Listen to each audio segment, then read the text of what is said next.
ਸਤਨਾਮ ਸ਼੍ਰੀ ਵਾਹਿਗੁਰੂ ਜੀ। ਜੀਵਨ ਇਤਿਹਾਸ ਇਲਾਹੀ ਜੋਤ ਧੰਨ ਧੰਨ ਬਾਬਾ ਨੰਦ ਸਿੰਘ ਜੀ ਮਹਾਰਾਜ। ਚੈਪਟਰ 1। ਗੁਰੂ ਨਾਨਕ ਸਾਹਿਬ ਦੇ ਸਮੇਂ ਕਿਸੇ ਨਗਰ ਵਿੱਚ ਕੋਈ ਰੱਬ ਦੇ ਭੈ ਵਾਲਾ ਵਦਰ ਪੁਰਸ਼ ਸਾਧ ਸੰਤਾਂ ਦੀ ਸੇਵਾ ਕਰਿਆ ਕਰੇ। ਤੁਰਨ ਲੱਗਿਆਂ ਰੱਬ ਦੇ ਪਿਆਰਿਆਂ ਨੂੰ ਪੁੱਛਿਆ ਕਰੇ, ਹੇ ਖੁਦਾਵੰਦੋ, ਸਾਧੂਆਂ ਦੇ ਮਿਲਣ ਦਾ, ਉਹਨਾਂ ਦੀ ਸੇਵਾ ਕਰਨ ਦਾ ਕੀ ਫਲ ਮਿਲਦਾ ਹੈ? ਆਪਣੀ ਅਵਸਥਾ ਅਨੁਸਾਰ ਕੋਈ ਉਸਨੂੰ ਕੁਝ ਆਖੇ, ਕੋਈ ਕੁਝ ਆਖੇ, ਪਰ ਉਸਦੀ ਤ੍ਰਿਪਤੀ ਪੂਰੇ ਗੁਰੂ ਬਿਨਾ ਕਿਵੇਂ ਹੋਵੇ? ਬਿਨ ਗੁਰ ਪੂਰੇ ਨਾਹੀ ਉਧਾਰ, ਬਾਬਾ ਨਾਨਕ ਆਖੇ ਇਹੋ ਵਿਚਾਰ। ਰੱਬ ਦੀ ਰਜ਼ਾ ਅਨੁਸਾਰ ਗੁਰੂ ਨਾਨਕ ਸਾਹਿਬ ਇਸ ਜਗਿਆਸੂ ਦੇ ਘਰ ਠਹਿਰੇ, ਸੇਵਾ ਕੀਤੀ, ਗੁਰੂ ਜੀ ਨੂੰ ਫਕੀਰ ਜਾਣ ਕੇ ਆਦਰ ਸਤਿਕਾਰ ਕੀਤਾ। ਉਹੀ ਪ੍ਰਸ਼ਨ ਕੀਤਾ, ਮਹਾਰਾਜ, ਸੰਤਾਂ ਦੀ ਸੇਵਾ ਦਾ ਕਰਨ ਦਾ ਕੀ ਫਲ ਮਿਲਦਾ ਹੈ? ਗੁਰੂ ਜੀ ਨੇ ਮੁਸਕਰਾਉਂਦੇ ਹੋਏ ਬਾਣੀ ਉਚਾਰੀ, ਸਾਧ ਕੇ ਸੰਗ ਮੁਖ ਉज्जवल हो, साध संग मल सगली खोल, साध के संग मिटे अभिमान, साध के संग प्रगटे सो ज्ञान, साध के संग पूजे प्रभ नेरा, साध संग सब होत निबेरा, साध के संग पाए नाम रतन, साध के संग एक ऊपर जग, साध की महिमा बरने को प्राणी, नानक साध की शोभा प्रभ मह समानी। ਮਹਾਂਪੁਰਸ਼ੋ, ਇਹੀ ਤਾਂ ਸਭ ਦਿਖਾਈ ਨਹੀਂ ਦਿੰਦੇ, ਤੈਨੂੰ ਅੱਖੀ ਵੀ ਦਿਖਾ ਦਿਆਂਗੇ, ਗੁਰੂ ਜੀ ਨੇ ਫਰਮਾਇਆ। ਮਹਾਰਾਜ, ਜੋ ਹੁਕਮ ਸਿਰ ਮੱਥੇ। ਅੱਛਾ, ਇਸ ਤਰ੍ਹਾਂ ਕਰ, ਗੁਰੂ ਜੀ ਨੇ ਫਰਮਾਇਆ। ਪੂਰਬ ਵਾਲੇ ਪਾਸੇ ਛਾਪ ਤੇ ਛੱਪੜੀ ਦੇ ਕੰਢੇ ਦੇਖ ਕੇ ਆ, ਜੋ ਉੱਥੇ ਹੋਵੇਗਾ ਸਾਨੂੰ ਆ ਕੇ ਦੱਸੀ। ਸਿੱਖ ਗਿਆ, ਦੇਖਿਆ ਉੱਥੇ ਕੁਝ ਵੀ ਨਹੀਂ ਸੀ, ਸਿਰਫ ਕਾਂ ਅਤੇ ਕੌਣੀ ਬੈਠੇ ਹੋਏ ਸਨ। ਵਾਪਸ ਆਇਆ, ਗੁਰੂ ਜੀ ਨੇ ਪੁੱਛਿਆ, ਕੀ ਡਿੱਠਾ? ਮਹਾਰਾਜ, ਹੋਰ ਤਾਂ ਕੁਝ ਵੀ ਨਹੀਂ ਸੀ, ਇੱਕ ਕਾਂ ਅਤੇ ਕੌਣੀ ਬੈਠੇ ਸਨ ਇੱਕ ਕੰਢੇ ਤੇ। ਅੱਛਾ, ਕੱਲ ਫਿਰ ਜਾਣਾ। ਦੂਜੇ ਦਿਨ ਫਿਰ ਗਿਆ, ਕੀ ਡਿੱਠਾ? ਕੁਝ ਵੀ ਨਹੀਂ, ਸਿਰਫ ਦੋ ਬਗਲੇ ਬੜੇ ਆਰਾਮ ਨਾਲ ਖੜੇ ਹਨ। ਹੋਰ ਆਲਾ ਦੁਆਲਾ ਦੇਖਿਆ, ਕੁਝ ਵੀ ਨਹੀਂ ਸੀ। ਬੇਨਤੀ ਕੀਤੀ, ਹਜ਼ੂਰ, ਇੱਕ ਬਗਲਿਆਂ ਦਾ ਜੋੜਾ ਸੀ, ਹੋਰ ਕੁਝ ਵੀ ਨਹੀਂ ਸੀ। ਅੱਛਾ, ਤਾਂ ਕੱਲ ਫਿਰ ਜਾਣਾ, ਗੁਰੂ ਜੀ ਨੇ ਫਰਮਾਇਆ। ਫਿਰ ਗਿਆ, ਦੇਖਿਆ ਦੋ ਬੜੇ ਸੋਹਣੇ ਚਿੱਟੇ ਚਿੱਟੇ ਪੰਛੀ ਛੱਪੜੀ ਕੰਢੇ ਕਲੋਲਾਂ ਕਰ ਰਹੇ ਹਨ। ਬੜਾ ਹੈਰਾਨ ਹੋਇਆ, ਇਹ ਸਮੁੰਦਰ 'ਚ ਰਹਿਣ ਵਾਲੇ ਹੰਸਾਂ ਦਾ ਜੋੜਾ ਛੱਪੜੀ ਕੰਢੇ। ਵਾਪਸ ਆ ਕੇ ਜਿਹਾ ਡਿੱਠਾ ਤਿਹਾ ਕਿਹਾ। ਗੁਰੂ ਸਾਹਿਬ ਜੀ ਨੇ ਫਰਮਾਇਆ, ਕੱਲ ਨੂੰ ਫਿਰ ਜਾ ਕੇ ਆਉਣਾ। ਚੌਥੇ ਦਿਨ ਫਿਰ ਗਿਆ, ਦੇਖਿਆ ਕਿ ਇੱਕ ਜੋੜਾ ਇਸਤਰੀ ਪੁਰਸ਼ ਬੈਠੇ ਹੋਏ ਹਨ। ਉਹਨਾਂ ਜੋੜੇ ਨੇ ਜਾ ਸਿੱਖ ਦੇ ਪੈਰੀ ਹੱਥ ਲਾਏ। ਖਾ, ਧੰਨ ਹੈ ਤੂੰ, ਜਿਸ ਦੇ ਦਰਸ਼ਨ ਕੀਤੇ ਅਸੀਂ ਪਾਪੇ ਵੀ ਤਰ ਗਏ। ਸਿੱਖ ਨੇ ਕਿਹਾ, ਤੁਸੀਂ ਕਿਵੇਂ ਤਰ ਗਏ? ਉਹਨਾਂ ਨੇ ਕਿਹਾ, ਤੂੰ ਕਿਸੇ ਇਹ ਜਿਹੇ ਮਹਾਤਮਾ ਦੇ ਦਰਸ਼ਨ ਕੀਤੇ ਹਨ ਜਾਂ ਸੰਗਤ ਕੀਤੀ ਹੋਵੇਗੀ ਜਿਸ ਜਿੱਠੇ ਮਨ ਧੀਰੀਏ, ਉਸਦੇ ਦਰਸ਼ਨ ਤੂੰ ਕੀਤੇ, ਅਸੀਂ ਤੇਰੇ ਦਰਸ਼ਨ ਕੀਤੇ। ਸਾਡੇ 4 ਜਨਮ 4 ਦਿਨਾਂ ਵਿੱਚ ਹੀ ਬੀਤ ਗਏ। ਸਿੱਖ ਨੂੰ ਤਸੱਲੀ ਹੋ ਗਈ ਸੀ ਅਤੇ ਗੁਰੂ ਨਾਨਕ ਦੇਵ ਜੀ ਦੀ ਉਪਮਾ ਕਰਦਾ ਹੋਇਆ ਉਹਨਾਂ ਇਸਤਰੀ ਪੁਰਸ਼ ਨੂੰ ਗੁਰੂ ਸਾਹਿਬ ਦੇ ਦਰਸ਼ਨ ਕਰਾਉਣ ਘਰ ਲੈ ਆਇਆ। ਕਵੀ ਜੀ ਦੀ ਰਹਿਣੀ ਕਹਿਣੀ ਸਹਿਣੀ ਬਹਿਣੀ ਬਦਲ ਗਈ ਸੀ। ਦਿਨ ਰਾਤ ਸੰਗਤ 'ਚ ਰਹਿਣ ਵਾਲੇ ਕਵੀ ਦਾ ਪ੍ਰਭਾਵ ਕਿਵੇਂ ਨਾ ਪਵੇ? ਕਮਾਈ ਵਾਲਿਆਂ ਦੇ ਤੀਰ ਅਜਾਏ ਤਾਂ ਨਹੀਂ ਜਾਂਦੇ। ਪ੍ਰੀਤਮ ਸਿੰਘ ਨੂੰ ਜਗਿਆਸਾ ਜਾਗੀ। 2-4 ਸਿਫਤਾਂ ਸੁਣੀਆਂ ਤਾਂ ਮਨ ਦਾ ਕਾਂਟਾ ਹੀ ਬਦਲ ਗਿਆ। ਸੋਚਿਆ, ਹੋਵੇ ਨਾ ਤਾਂ ਲੜੀਵਾਰ ਬਾਬਾ ਜੀ ਦਾ ਜੀਵਨ ਸੁਣਿਆ ਜਾਵੇ। ਉਹਨਾਂ ਦਾ ਜਨਮ ਕਿੱਥੇ ਹੋਇਆ? ਪਰਮਾਤਮਾ ਨੂੰ ਪਾਉਣ ਲਈ ਕੀ ਕੀਤਾ, ਕਿੱਥੇ ਕੀਤਾ, ਕਿਵੇਂ ਕੀਤਾ? ਕਵੀ ਜੀ ਪਤਾ ਵੀ ਤਾਂ ਲੱਗੇ ਕਿ ਉਹ ਕੁੰਡਲੀਏ ਸੱਪਾਂ ਨੂੰ ਕਿੱਲਣ ਵਾਲੇ ਕਿਵੇਂ ਬਣੇ। ਕਵੀ ਜੀ ਅਤੇ ਪ੍ਰੀਤਮ ਜੀ ਰਾਤ ਦਾ ਖਾਣਾ ਖਾਣ ਤੋਂ ਬਾਅਦ ਬਿਸਤਰਿਆਂ ਵਿੱਚ ਬੈਠ ਗਏ ਤੇ ਪ੍ਰੀਤਮ ਸਿੰਘ ਨੇ ਕਿਹਾ ਕਿ ਬਈ ਹੁਣ ਤੂੰ ਮੈਨੂੰ ਉਹਨਾਂ ਦੀ ਜੀਵਨ ਸੁਣਾ। ਕਵੀ ਜੀ ਨੇ ਵਜੂਦ 'ਚ ਆ ਕੇ ਕਿਹਾ, ਲੈ ਸੁਣ ਫਿਰ। ਕਰਤਾਰ ਸਿਆਂ ਜੈਸਿਓ ਘਰ ਦੇ ਸੁਣਿਆ ਮੁੰਡਾ ਹੋਇਆ ਹੈ। ਬਿਸ਼ਨੇ ਨੇ ਕਰਤਾਰੇ ਨੂੰ ਆਉਂਦੇ ਹੋਏ ਦੇਖ ਕੇ ਕਿਹਾ। ਪਿੰਡ ਵਿੱਚ ਉਸ ਮੁੰਡੇ ਬਾਰੇ ਕੁਝ ਇਹੋ ਜਿਹੀਆਂ ਗੱਲਾਂ ਹੋ ਰਹੀਆਂ ਸਨ ਜਿਨ੍ਹਾਂ ਨੂੰ ਸੁਣ ਕੇ ਬਿਸ਼ਨਾ ਵੀ ਹੋਰ ਵਾਂਗ ਹੈਰਾਨ ਸੀ। ਇਸੇ ਹੈਰਾਨੀ ਕਾਰਨ ਉਸਨੇ ਕਰਤਾਰੇ ਨੂੰ ਸੁੱਖ ਸਾਂਦ ਵੀ ਨਾ ਪੁੱਛੀ। ਹਾਂ, ਕਰਤਾਰੇ ਨੇ ਸੰਖੇਪ ਉੱਤਰ ਦਿੱਤਾ, ਸੁਣਿਆ ਉਸ ਦੇ ਜਨਮ ਵੇਲੇ ਚਾਨਣ ਹੋਇਆ ਸੀ। ਬਿਸ਼ਨਾ ਦਿਲ ਦੀ ਗੱਲ ਕਰਨੋਂ ਰਹਿ ਨਾ ਸਕਿਆ। ਹਾਂ, ਮੈਨੂੰ ਚੰਦੋ ਦੱਸਦੀ ਸੀ, ਉਦੋਂ ਉਹ ਆਸੋਂ ਤੇ ਰਾਜਾ ਦਾਈ ਕੋਲ ਹੀ ਸੀ। ਚੰਦੋ ਕਹਿੰਦੀ ਸੀ ਮੁੰਡੇ ਦੇ ਜਨਮ ਵੇਲੇ ਪ੍ਰਕਾਸ਼ ਹੋਇਆ ਸੀ, ਪਰ ਥੋੜੇ ਸਮੇਂ ਵਾਸਤੇ, ਜਿਵੇਂ ਬਿਜਲੀ ਲਿਸ਼ਕੀ ਹੁੰਦੀ ਹੈ। ਕਰਤਾਰੇ ਦੀ ਗੱਲ ਨੇ ਬਿਸ਼ਨੇ ਨੂੰ ਹੋਰ ਵੀ ਹੈਰਾਨ ਕਰ ਦਿੱਤਾ। ਫਿਰ ਤਾਂ ਇਹ ਮੁੰਡਾ ਜ਼ਰੂਰ ਕੋਈ ਸੰਤ ਅਵਤਾਰ ਹੋਏਗਾ, ਆਖਦੇ ਹੋਏ ਬਿਸ਼ਨੇ ਦੇ ਹੱਥ ਜੁੜ ਗਏ। ਜਨਮ ਵੇਲੇ ਪ੍ਰਕਾਸ਼ ਹੋਣ ਦੀ ਗੱਲ ਸੁਣ ਕੇ ਹਰ ਕੋਈ ਇਸ ਬਾਰੇ ਆਪਣੀ ਰਾਏ ਦੱਸਦਾ ਤੇ ਉਸੇ ਨੂੰ ਹੀ ਸਹੀ ਮੰਨਦਾ। ਸਮਾਂ ਆਪਣੀ ਤੋਰ ਤੁਰਿਆ ਗਿਆ ਅਤੇ ਸਮੇਂ ਦੇ ਨਾਲ ਹੀ ਲੋਕੀ ਉਸ ਬਾਲਕ ਦੇ ਜਨਮ ਸਮੇਂ ਦੇ ਚਮਤਕਾਰ ਨੂੰ ਭੁੱਲਣ ਲੱਗੇ। ਹਾਲਾਂਕਿ ਇਹ ਗੱਲ ਕੁਝ ਲੋਕਾਂ ਦੀਆਂ ਅਭੁੱਲ ਯਾਦਾਂ ਵਿੱਚ ਜੁੜ ਗਈ ਸੀ, ਪਰ ਇਸ ਦਾ ਜ਼ਿਕਰ ਘਟ ਹੀ ਗਿਆ ਸੀ। ਇੱਧਰ ਉਹ ਬਾਲਕ ਕੁਦਰਤ ਦੇ ਨੇਮ ਅਨੁਸਾਰ ਹੌਲੀ-ਹੌਲੀ ਵੱਡਾ ਹੋ ਰਿਹਾ ਸੀ। ਇਹ ਮੁੰਡਾ ਕੌਣ ਸੀ? ਪ੍ਰੀਤਮ ਸਿੰਘ ਨੇ ਮਧੂ ਸਿੰਘ ਨੂੰ ਪੁੱਛਿਆ।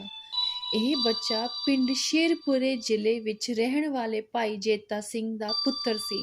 ਮਾਂ ਦਾ ਨਾਂ ਸੱਦਾ ਕੌਰ ਅਤੇ ਸੰਤਾ ਸਿੰਘ, ਭਗਤ ਸਿੰਘ, ਜਗਤ ਸਿੰਘ 3 ਭਰਾ ਸਨ। ਮਧੂ ਸਿੰਘ ਨੇ ਗੱਲ ਅੱਗੇ ਤੋਰੀ। ਅੱਧੀ ਰਾਤ ਦਾ ਸਮਾਂ ਸੀ। ਘਰ ਵਿੱਚ ਸਾਰੇ ਸੁੱਤੇ ਪਏ ਸਨ, ਪਰ ਇਸ 7 ਸਾਲ ਦੇ ਬੱਚੇ ਦੀਆਂ ਅੱਖਾਂ ਵਿੱਚ ਨੀਂਦ ਨਹੀਂ ਸੀ।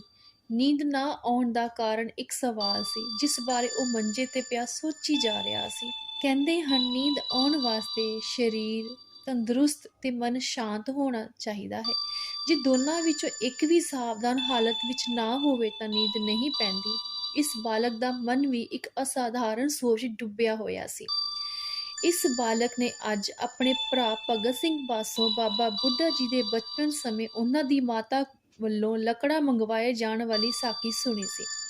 ਭਗਤ ਸਿੰਘ ਰੋਜ਼ ਰਾਤ ਦੀ ਰੋਟੀ ਪਿੱਛੋਂ ਗੁਰੂ ਨਾਨਕ ਦੇਵ ਜੀ ਦੀ ਜਨਮ ਸਾਖੀ ਪੜ੍ਹ ਕੇ ਸੁਣਾਉਂਦਾ ਸੀ, ਜੋ ਘਰ ਦੇ ਸਾਰੇ ਜੀਅ ਸੁਣਦੇ ਸਨ। ਇਹ ਸਾਖੀ ਸੁਣ ਕੇ ਬਾਲਕ ਦੇ ਮਨ ਵਿੱਚ ਪੈਦਾ ਹੋਇਆ ਸਵਾਲ, ਜਿਸ ਨੇ ਉਸ ਨੂੰ ਨੀਂਦ ਨਹੀਂ ਸੀ ਆਉਣ ਦਿੱਤੀ, ਉਹ ਸੀ, ਮੈਂ ਭਰਾਵਾਂ ਵਿੱਚ ਸਭ ਤੋਂ ਛੋਟਾ ਹਾਂ, ਕਿਤੇ ਸਭ ਤੋਂ ਪਹਿਲਾਂ ਮੈਨੂੰ ਹੀ ਨਾ ਕਾਲ ਆ ਪਵੇ।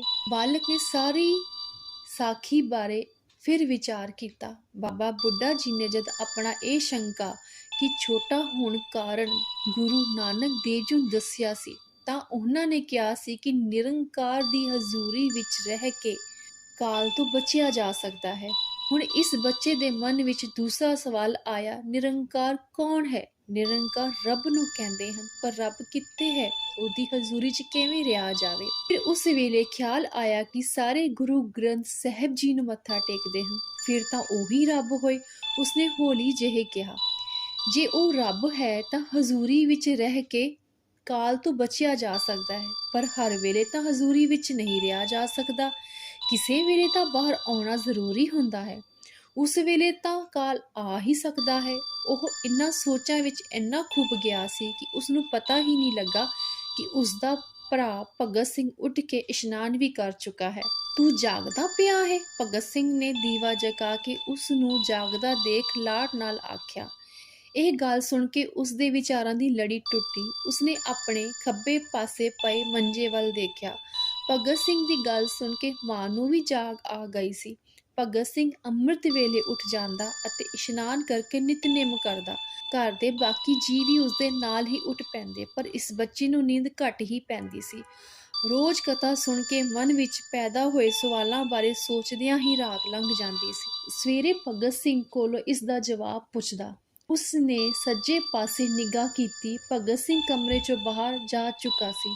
ਉਹ ਉੱਠਿਆ ਅਤੇ ਕਮਰੇ ਤੋਂ ਬਾਹਰ ਦੌੜਿਆ। ਵੀ ਤੈਨੂੰ ਕੀ ਹੋ ਗਿਆ? ਮਾਂ ਦੀ ਗੱਲ ਵੱਲ ਉਸਦਾ ਧਿਆਨ ਨਹੀਂ ਸੀ। ਨਿਤਨੇਮ ਕਰਨ ਵੇਲੇ ਉਹ ਕੋਲ ਗੜਵੇ ਵਿੱਚ ਪਾਣੀ ਪਾ ਕੇ ਰੱਖਿਆ ਕਰਦਾ ਸੀ। ਭਗਤ ਸਿੰਘ ਨੂੰ ਗੜਵੇ ਵਿੱਚ ਪਾਣੀ ਭਰਦਿਆਂ ਦੇਖ ਉਸਨੇ ਕੋਠੇ ਉੱਤੇ ਝਾਤੀ ਮਾਰੀ। ਕਦ ਛੋਟਾ ਹੋਣ ਅਤੇ ਹਨੇਰਾ ਕਾਰਨ ਉਸਨੂੰ ਕੁਝ ਵੀ ਨਾ ਦਿਖਿਆ, ਪਰ ਉਸਨੂੰ ਆ ਰਹੀ ਗੱਲਾਂ ਕਰਨ ਦੀ ਆਵਾਜ਼ ਤੋਂ ਉਸ ਅੰਦਾਜ਼ਾ ਲਾਇਆ ਕਿ ਬਾਪੂ ਅਤੇ ਭਰਾ ਜਾਗ ਪਏ ਹਨ। ਭਾਵੇਂ ਅਜੇ ਚੇਤ ਦਾ ਮਹੀਨਾ ਸੀ, ਪਰ ਉਹਨਾਂ ਨੇ ਮੰਜੇ ਕੋਠੇ ਤੇ ਚੜਾ ਲਏ ਸਨ।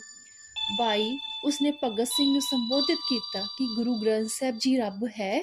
ਭਗਤ ਸਿੰਘ ਸਵਾਲ ਸੁਣ ਕੇ ਉਸਦੇ ਭੋਲੇ ਚਿਹਰੇ ਵੱਲ ਤੱਕ ਕੇ ਮੁਸਕਰਾਉਂਦੇ ਹੋਏ ਕਹਿਣ ਲੱਗਾ, ਗੁਰੂ ਗ੍ਰੰਥ ਸਾਹਿਬ ਜੀ 10 ਪਾਤਸ਼ਾਹੀਆਂ ਦੀ ਜੋਤ ਹਨ। ਸਾਡੇ ਗੁਰੂ ਹਨ ਅਤੇ ਗੁਰੂ ਅਤੇ ਨਿਰੰਕਾਰ ਵਿੱਚ ਕੋਈ ਭੇਦ ਨਹੀਂ। ਇਸ ਕਰਕੇ ਗੁਰੂ ਗ੍ਰੰਥ ਸਾਹਿਬ ਜੀ ਆਪ ਰੱਬ ਹਨ। ਭਗਤ ਸਿੰਘ ਸੰਖੇਪ ਜਵਾਬ ਦੇ ਕੇ ਨਿਤਨੇਮ ਕਰਨ ਲੱਗਾ, ਪਰ ਉਸਨੂੰ ਇਸ ਸੰਖੇਪ ਉੱਤਰ ਵਿੱਚੋਂ ਐਸੀ ਗੱਲ ਲੱਭੀ ਜਿਸ ਨੇ ਉਸਦਾ ਜੀਵਨ ਹੀ ਪਲਟ ਦਿੱਤਾ। ਇਹ ਬੱਚਾ ਇਹੀ ਅੱਗੇ ਚੱਲ ਕੇ ਧੰਨ ਧੰਨ ਬਾਬਾ ਨੰਦ ਸਿੰਘ ਜੀ ਦੇ ਨਾਮ ਨਾਲ ਪ੍ਰਸਿੱਧ ਹੋਇਆ। ਪ੍ਰੀਤਮ ਸਿੰਘ ਸਾਰੀ ਗੱਲ ਬੜੇ ਧਿਆਨ ਨਾਲ ਸੁਣ ਰਿਹਾ ਸੀ। ਇਹ ਉਹੀ ਬਾਲਕ ਹੈ ਜੋ ਇਸ ਸਮੇਂ ਕਲੇਰਾਂ ਵਾਲੇ ਸੰਤ ਬਾਬਾ ਨੰਦ ਸਿੰਘ ਜੀ ਦੇ ਨਾਮ ਨਾਲ ਪ੍ਰਸਿੱਧ ਹਨ। ਮਧੂਸੂਦਨ ਵਰਗੇ ਕੱਟੜ ਸਿਖਿਆਲੀ ਨੂੰ ਵੀ ਸਿੱਖੀ ਮਾਰਗ ਤੇ ਲੈ ਆਂਦਾ। ਆਸਮਾਨ ਦੇ ਤਾਰੇ ਚਮਕ ਰਹੇ ਸਨ। ਮੱਸਿਆ ਹੋਣ ਕਰਕੇ ਆਪੋ ਆਪਣੇ ਵਿੱਤ ਅਨੁਸਾਰ ਚਮਕ ਰਹੇ ਸਨ। ਨੰਦ ਕਿਸੀ ਨੇ ਉਸਦੇ ਮੋਢੇ ਤੇ ਹੱਥ ਰੱਖ ਕੇ ਕਿਹਾ, ਹਾਂ ਹਾਂ ਭਾਈ, ਤੂੰ? ਉਸ ਅੱਖਾਂ ਖੋਲ ਕੇ ਦੇਖਿਆ। ਭਗਤ ਸਿੰਘ ਕੁਝ ਚਿੰਤਾ ਅਤੇ ਨਾਰਾਜ਼ਗੀ ਦੇ ਭਾਵ ਅੰਦਰ ਖੜਾ ਸੀ। ਤੂੰ ਇੱਥੇ ਬੈਠਾ ਹੈ? ਅਸੀਂ ਪਿੰਡ 'ਚ ਭਾਲ ਭਾਲ ਥੱਕ ਗਏ ਹਾਂ। ਇੱਥੇ ਖੂਹ ਦੀ ਲਟੇਨ ਤੇ ਬੈਠਾ ਹੈ? ਭਗਤ ਸਿੰਘ ਨੇ ਕੁਝ ਨਾਰਾਜ਼ਗੀ ਨਾਲ ਕਿਹਾ। ਨੰਦ ਸਿੰਘ ਜੀ ਲਟੇਨ ਤੋਂ ਥੱਲੇ ਉਤਰ ਆਏ ਤੇ ਚੁੱਪ ਕਰਕੇ ਭਰਾ ਦੇ ਨਾਲ ਤੁਰ ਪਏ। ਤੂੰ ਇੱਥੇ ਕੀ ਕਰਦਾ ਸੀ? ਕੁਝ ਦੂਰ ਤੱਕ ਚੁੱਪ ਚੁਪੀਤੇ ਤੁਰਨ ਤੋਂ ਬਾਅਦ ਭਗਤ ਸਿੰਘ ਨੇ ਨੰਦ ਸਿੰਘ ਜੀ ਨੂੰ ਪੁੱਛਿਆ। ਉਹ ਨੰਦ ਸਿੰਘ ਜੀ ਦੇ ਵਰਤਾਓ ਵਿੱਚ ਕੁਝ ਦਿਨਾਂ ਤੋਂ ਬਦਲਾਅ ਮਹਿਸੂਸ ਕਰ ਰਿਹਾ ਸੀ। ਅੱਜ ਕੱਲ੍ਹ ਉਹ ਬਹੁਤਾ ਚੁੱਪ ਹੀ ਰਹਿੰਦੇ ਅਤੇ ਜ਼ਿਆਦਾ ਸਮਾਂ ਸ਼੍ਰੀ ਗੁਰੂ ਗ੍ਰੰਥ ਸਾਹਿਬ ਜੀ ਦੀ ਹਜ਼ੂਰੀ ਵਿੱਚ ਹੀ ਬਤੀਤ ਕਰਦੇ ਸਨ। ਬਾਈ, ਤੂੰ ਉਹ ਸਾਖੀ ਸੁਣਾਈ ਸੀ ਨਾ ਇੱਕ ਦਿਨ, ਉਸ ਮੁੰਡੇ ਵਾਲੀ ਜਿਹਨੂੰ ਉਹਦੀ ਮਾਂ ਨੇ ਲੱਕੜਾ ਲੈ ਕੇ ਆਉਣ ਨੂੰ ਕਿਹਾ ਸੀ? ਨੇ ਤੁਰਿਆ ਜਾਂਦਿਆਂ ਮੂੰਹ ਉੱਪਰ ਚੁੱਕ ਕੇ ਭਗਤ ਸਿੰਘ ਦੇ ਚਿਹਰੇ ਵੱਲ ਦੇਖਦਿਆਂ ਕਿਹਾ। ਹਾਂ। ਭਗਤ ਸਿੰਘ ਨੂੰ ਸਮਝਦਿਆਂ ਦੇਰ ਨਾ ਲੱਗੀ ਕਿ ਉਹ ਬਾਬੇ ਬੁੱਢੇ ਦੀ ਸਾਖੀ ਦੀ ਬਾਰੇ ਗੱਲ ਕਰ ਰਿਹਾ ਹੈ। ਉਸ ਵਿੱਚ ਉਸ ਮੁੰਡੇ ਨੂੰ ਇਹ ਲੱਗਾ ਸੀ ਕਿ ਮੈਂ ਛੋਟਾ ਹੋਣ ਕਰਕੇ ਪਹਿਲਾਂ ਹੀ ਨਾ ਮਰ ਜਾਵਾਂ, ਤੇ ਗੁਰੂ ਨਾਨਕ ਦੇਵ ਜੀ ਨੇ ਉਸਨੂੰ ਕਿਹਾ ਸੀ ਕਿ ਨਿਰੰਕਾਰ ਦੀ ਹਜ਼ੂਰੀ ਵਿੱਚ ਰਹਿਣ ਵਾਲਾ ਮਰਨ ਤੋਂ ਬਚਿਆ ਜਾ ਸਕਦਾ ਹੈ। ਮੇਰੇ ਮਨ ਵਿੱਚ ਇਹੀ ਗੱਲ ਆਈ ਸੀ ਕਿ ਮੈਂ ਸਭ ਤੋਂ ਛੋਟਾ ਹਾਂ, ਇਸ ਕਰਕੇ ਪਹਿਲਾਂ ਨਾ ਮਰ ਜਾਵਾਂ। ਤਾਂ ਕਰਕੇ ਉਦੋਂ ਤਾਂ ਸ਼੍ਰੀ ਗੁਰੂ ਗ੍ਰੰਥ ਸਾਹਿਬ ਜੀ ਦੀ ਹਜ਼ੂਰੀ ਵਿੱਚ ਰਹਿੰਦਾ ਹਾਂ, ਪਰ ਰਾਤ ਨੂੰ ਇੱਥੇ ਆ ਜਾਂਦਾ ਹਾਂ। ਨੰਦ ਸਿੰਘ ਜੀ ਨੇ ਅੱਗੇ ਕੀ ਕਿਹਾ, ਉਸ ਵੱਲ ਭਗਤ ਸਿੰਘ ਦਾ ਖਿਆਲ ਨਹੀਂ ਸੀ। ਉਹ ਉਰਦੂ, ਫਾਰਸੀ ਅਤੇ ਪੰਜਾਬੀ ਪੜ੍ਹਿਆ ਸੀ ਅਤੇ ਲਿਪੀ ਗਿਆਨ ਹੋਣ ਕਾਰਨ ਉਸਨੂੰ ਧਾਰਮਿਕ ਗ੍ਰੰਥ ਵੀ ਪੜ੍ਹੇ ਸੀ। ਨੰਦ ਸਿੰਘ ਜੀ ਦੀ ਗੱਲ ਸੁਣ ਕੇ ਸਭ ਤੋਂ ਪਹਿਲਾਂ ਉਸਨੇ ਆਪਣੇ ਬਚਪਨ ਸਮੇਂ ਨੰਦ ਸਿੰਘ ਜੀ ਦੇ ਜਨਮ ਸਮੇਂ ਦੇ ਚਮਤਕਾਰ ਦੀ ਸੁਣੀ ਗੱਲ ਯਾਦ ਆ ਗਈ। ਇਹ ਚਮਤਕਾਰ ਕਿਸੇ ਮਹਾਂਪੁਰਖ ਦੇ ਅਵਤਾਰ ਧਾਰਨ ਸਮੇਂ ਹੀ ਹੁੰਦਾ ਹੈ, ਇਹ ਉਹ ਜਾਣਦਾ ਸੀ। ਪਰ ਅੱਜ ਦੀ ਗੱਲ ਨੇ ਉਸਨੂੰ ਇਸ ਗੱਲ ਦਾ ਯਕੀਨ ਕਰ ਦਿੱਤਾ ਸੀ ਕਿ ਨੰਦ ਸਿੰਘ ਕੋਈ ਮਾਮੂਲੀ ਬੱਚਾ ਨਹੀਂ ਸੀ।